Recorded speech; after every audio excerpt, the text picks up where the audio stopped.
আচ্ছা, অনেকেই জানতে চেয়েছে যে শর্ট লিঙ্কের ইমেল সাবমিট কিভাবে করা হয় আর কিভাবে প্রুফ দিলে ক্রস আসে না, পেমেন্ট পাওয়া যায়।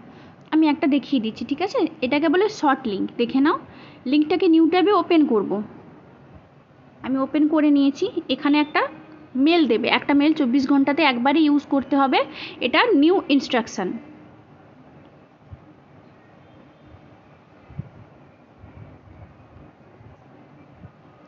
যখন পুট করবে তখনই আমি যেটা করি সহজ পদ্ধতি, এখানে এটা কপি করে নিই, তাহলে আর টাইম এক্সট্রা লাগে না আর ভুল হওয়ারও কোনো চান্স থাকে না।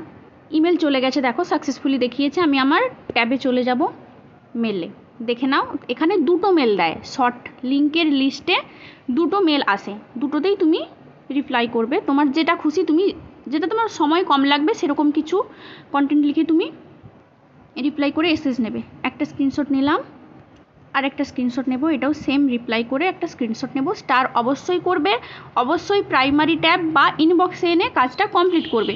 ব্যাস, দুটো আমি স্ক্রিনশট পেয়ে গেছি। আমি আবার ক্রোমে চলে যাব।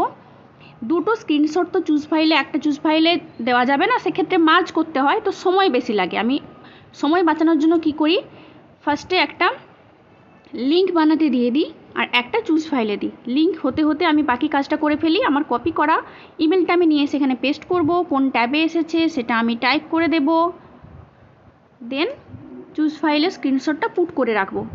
একটা দিয়েছি লিঙ্ক বানাতে, আরেকটা স্ক্রিনশট দিলাম চুজ ফাইলে, যে দেখবো আমার লিঙ্ক বানানো হয়ে গেছে। লিঙ্কটাকে কপি করে এনে এখানে পেস্ট করে দিলাম। এইভাবে আমি শর্ট লিঙ্কের ইমেল সাবমিট করে থাকি, দেখে নাও।